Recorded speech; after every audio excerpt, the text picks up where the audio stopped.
Good morning. As we drink our morning coffee, we wanted to record a video here for you all. My name is Martin Jimenez. This is Jeff Cuse, Program Manager and the Executive Director of Pivot Northwest. Yeah, good morning. We wanted to put some faces to names for you all, and we wanted to chat really quick about some of the big questions as we embark on our 5-year Lilly-funded research grant project here. First of all, Jeff, what is the main imperative? We've been talking a lot, trying to wrap our minds around this. What's the main imperative that we're looking at here with this project? Well, one of the things that we were tasked with by Lilly, the Lilly Foundation, and this generous grant that they gave us to begin this work in the Pacific Northwest, is to really look at the question of how we can equip the next generation of churches and faith communities to be innovative, to rethink their identity, to ground themselves even more deeply in their tradition, but to be more hospitable in many ways, to have new ways of thinking, acting, and living into life in the Pacific Northwest, particularly with a new generation of people who are seeking after meaning and truth, 23 to 29-year-olds in the region. We, in the Pacific Northwest, live in an area where the majority of the population now is between the ages of 23 and 29, yet we live also in a place where churches and faith communities, the lowest number of attendees, are 23 to 29.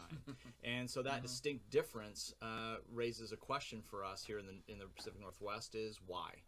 And so our hope is over the next 5 years to work with congregations throughout Oregon, Washington, Idaho, and Washington in particular on how we become more hospitable and innovative.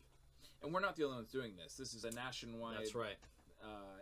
effort, but we're going to be able to compare our data with institutions that are doing this elsewhere. Yeah, this is a national study with almost $30 million in funded research that we'll be participating with here in the region alongside 11 other project areas throughout the country. So this is a national initiative, but we'll be specifically looking at the Northwest.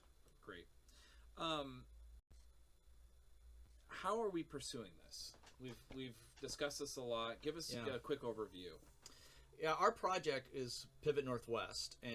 What we're going to be doing is looking at two basic things. Number one, we're going to build research around what do 23 to 29-year-olds in our region do and gather around for meaning and for purpose.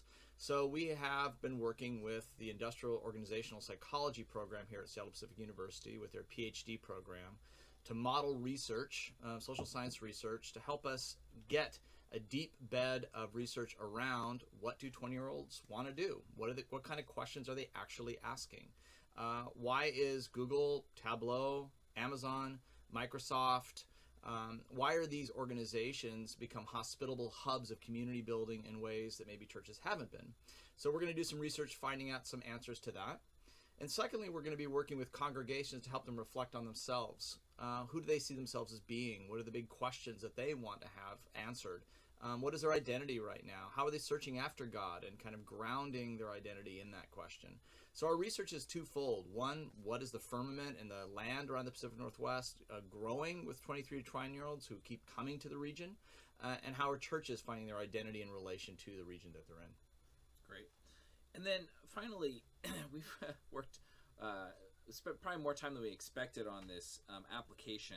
And we discovered, the further we got down that road, some surprising aspects of why a church would want to fill out this application, even if they're kind of like wishy-washy, like, I'm not sure that this would be good for us or that we are ready for this. Tell us more about what the reasons we came up with for filling out the application. Yeah, so we encourage you to go to Pivot Northwest, pivotnw.org. pivotnw.org, where you'll find our application for churches interested in being part of this study.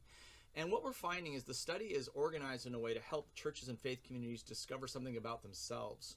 It's really an exercise in reflection, telling your story. What do you hope to find out about yourself after 5 years? What would you like people to say about you as a church or faith community in the neighborhoods and in the region that you're grounded? What do the various generations, young people and older members of your congregations, say to each other and about each other in your congregation? It's really an exercise in self-reflection for a congregation and storytelling. And while it takes a little bit of time to fill out some of those components, and we're asking churches to have a team of people work on the application, Our hope is that you get into this study and take this opportunity to do some self-reflection, because it's going to benefit your congregation. You're going to learn more about yourself, like any good self-reflection will, and use it as a form of prayer, even a way for you to kind of prayerfully consider, what's God doing to you and with you as a congregation right here now. Yeah, and I think some other aspects that we discovered is it could lead to some imagination of new ministries. Right. It could lead to some sort of passive recruitment of people who are passionate about that. Yep. Maybe they didn't have time last year, but maybe this year is the time, like the iron's hot, it's time to strike, to start a new ministry or a new outreach. So we encourage you to go to the website. Jeff gave it to you, Pivot Northwest, pivotnw.org. Check us out. Feel free to give us an email and ask any questions that you need. And check out our social media. We'll hopefully post some more videos about what we're doing, but we're definitely going to post some more videos about the results and the learnings that we're going to get. So check back often. Thank you. Have a good morning. Yep, good to see you guys.